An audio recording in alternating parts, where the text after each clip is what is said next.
Lala here, and welcome to a new video. So today's video is going to be my book review / discussion on Sunrise on the Reaping by Suzanne Collins, a Hunger Games novel. So without further ado, let's get into it. So this video is going to be divided into two sections. This first section will be my thoughts and my review, how much I rated it. And the second part will be my tackling the interview at the back of the book that Suzanne did, and tackling some of the important things that she's questioned on and what she has to say, which I think are very important. Okay, so the first thing I want to address about this book is its relevance to today. And what I mean about that is Suzanne's tackling and messaging on propaganda. And I love that she picked this topic because it is very important to make people aware of, because you might think this doesn't affect you, but it affects everyone. People use these kind of tactics to manipulate people all the time. And I think people need to be aware of these kinds of tactics so they can be on the lookout for them. And basically in this book, she teaches about how propaganda is used to, it's skewing the truth and showing a version that makes the powerful look good. So what you see on TV is not necessarily the whole truth. It's a version of the truth that the government or someone has constructed to make themselves look good. Which means they basically cut out all the parts that make them look dumb and only show you the good parts that make them look great. And that is lying. That is not the complete truth. And we had started with a quote by George Orwell that basically states this. It goes, "All propaganda is lies, even when one is telling the truth." So, that pretty much makes sense. And I like that this book makes us question what is real and what isn't in terms of the information we're fed. Because we should be asking this question. People in this day and age just believe everything they see, and they don't question and they don't do research, and then people are getting misled and becoming more incompetent. And I really believe people need to stop believing fake news and do their research. So in this book, we kind of have Haymitch learning about propaganda along with the reader, which I kind of like that because it gives us a character who's basically we can follow along and learn and understand what's happening instead of just being fed it and told what it is. It's definitely part of Haymitch's arc to be learning about this and how propaganda is used, and it definitely has an impact on him and this narrative that gets fed to the whole population about his games, and how it's twisted in a way where things that are being shown to the public didn't happen in that order, or there are certain things cut out from the games that happen that the Capitol doesn't want people to see because it makes them look bad or it looks rebellious and they don't want to show that kind of stuff. So I think that Haymitch was a good tool to share this propaganda message through. This story is definitely a bittersweet story. It's definitely filled with sadness, but also a happy-ish ending. So at least Haymitch in the future gets some sort of happy-ish ending with his geese. So it's not the greatest outcome in the world. I mean, he still doesn't have his girl, but at least the world got better and he made it a better place, just like Lenore Dove wanted him to. And I think that was the best outcome that could have happened for him. And now I think he can live the rest of his life happy until he reunites with her again. So, anyway, yeah, the story was filled with a lot of sadness for Haymitch. He loses a lot of people in the whole way throughout this book from beginning to end, he loses so many people, friends, family. It's just really hard to read.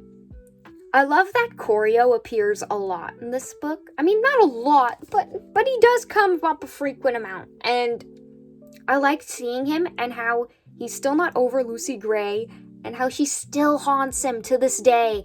And I'm just like eating it up. I'm kind of like, yeah, you deserve to be haunted by all the shit. I was eating it up. Seeing Koryo mention the Covey to Haymitch and some of their quirks, and seeing Haymitch be a little like, how does he know all this stuff? He's like questioning what's going on, and eventually he figures it out that Snow was a peacekeeper in 12. I think that's how it went. Anyway, I'm going off of what I remembered. But yeah, and then he figures out that Coriolanus and Lucy Gray were definitely knew each other, and yeah, so I like that. I like that everything comes back full circle and gets mentioned a lot from Ballad. I love that. And yeah, I love seeing Snow being tormented, and he's kind of seems like a little bit of a jealous guy because he's like, hey, Mitch gets a Covey girl, but I didn't get to keep mine. I don't know. He seems kind of petty, but I liked it.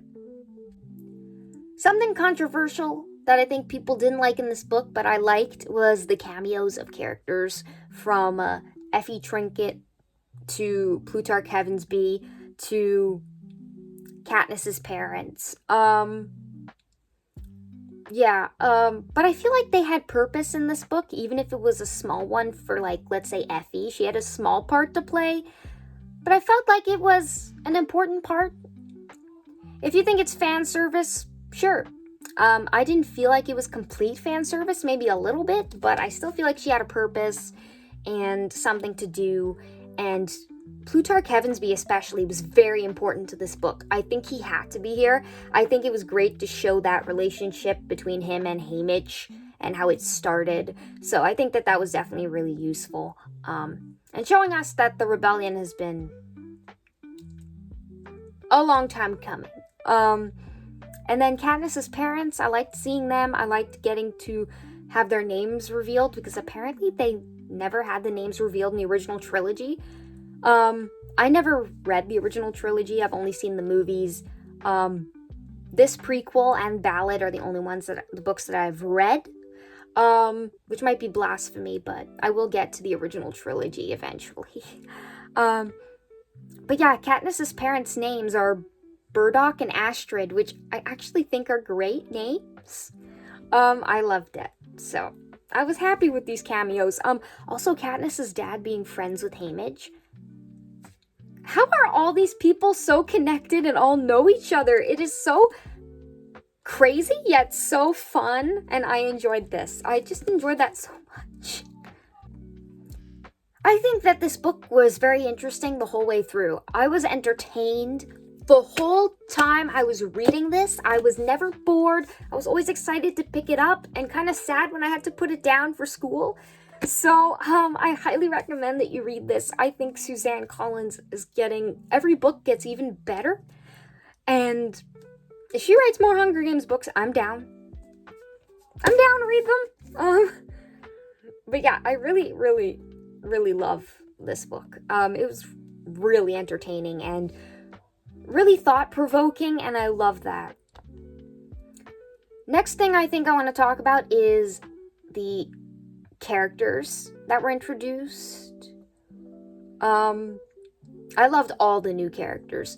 Also, I realized I didn't mention Mags or that other trainer, I forgot her name. They were great in this. I liked them.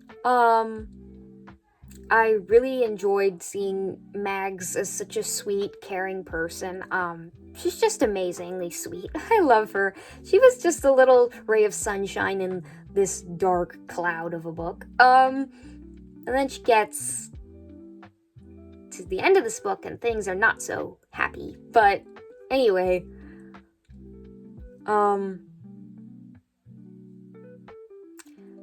characters.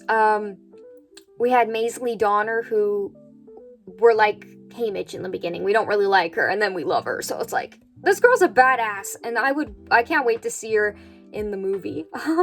I think she's really something. And also Haymitch's friend Luella. That was sad in the beginning of the book. Oh, and there were a bunch of other characters like Ampert, who was helping with the plot in the games, and that death was sad too.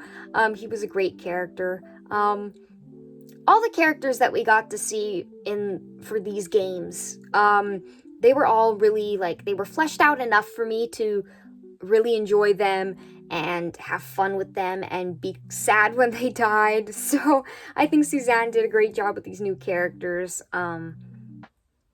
And yeah, it's hard to get people to enjoy new characters the same way they enjoy beloved longtime characters, and I think she does a really good job getting us to really care for these characters. So as for my rating, I gave this book 5 stars, and I think this book is just as good as Ballad. And I know that's controversial to say. I loved Ballad, and I loved the message about nature and nurture, and then in like this one with the propaganda messaging, I think both books tackled really great messages and things that needed to be discussed, and this book was really phenomenal, and I think it deserves the 5 stars that I'm gonna give it. Highly recommend this book to all of you, even if you're not a Hunger Games fan. Definitely recommend it. So now it's time for the second section of this video, where we're going to talk about stuff from the interview with Suzanne Collins that I found interesting. So the first question that they asked that I found interesting was how, like, what role do books and songs play in the storytelling within the series? And basically, Suzanne said, District 12 doesn't have many books, but they have plenty of songs. Why? Because a book can be burned, but you can't burn a song. It can be passed along from person to person without a trace, no physical form required.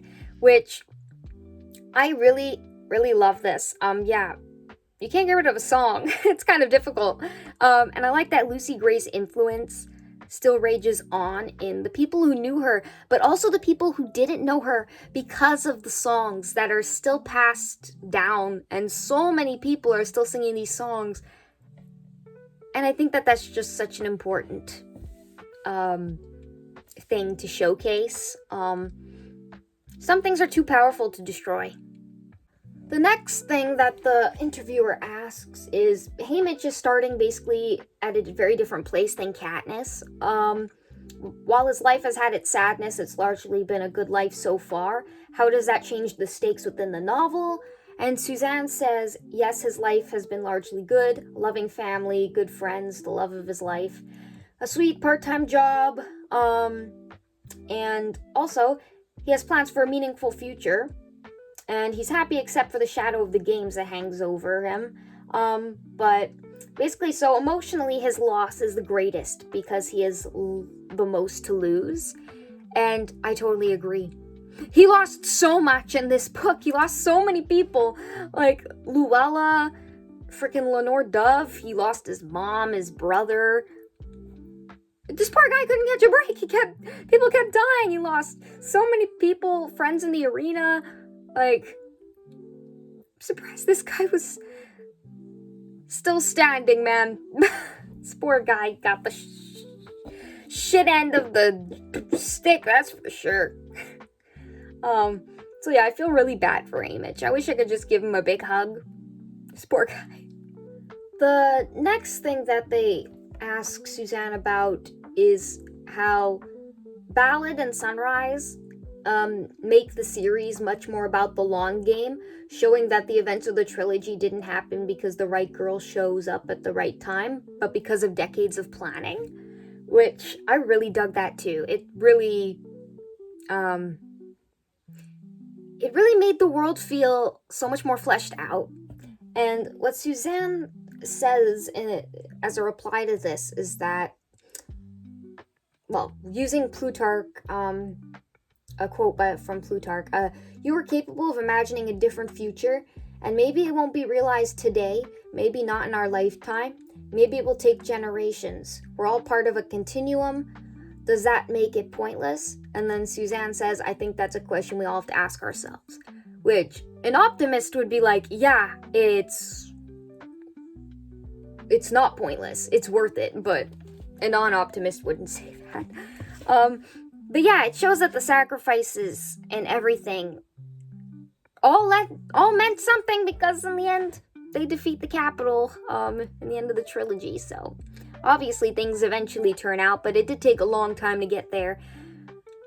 And yeah, lots of people had to die along the way. And it's sad, but at least people are now free. Something Suzanne had to say about Corio in this book, when they asked her how, like, Snow makes quite an appearance when he arrives at Plutarch's apartment. What was it like to see him in this era? And blah, blah, blah. So she says, emotionally, he's beginning to reflect back on his life, his loves, and losses, his resentment at the Heavensby Library when his own childhood books were burned for warmth, his cynicism over Haymitch's romance, his fear and loathing of District 12, and she says, I enjoyed having Lucy Gray's memory rise up and disrupt his life. I agree, I ate that up, sister. Yes, it was so good. And then there was also a question asked about how, and poor Haymitch doesn't even know why he's setting Snow off. And it's like, yeah, he doesn't understand at that point. But then it's like, she answers it by, like, talking about how,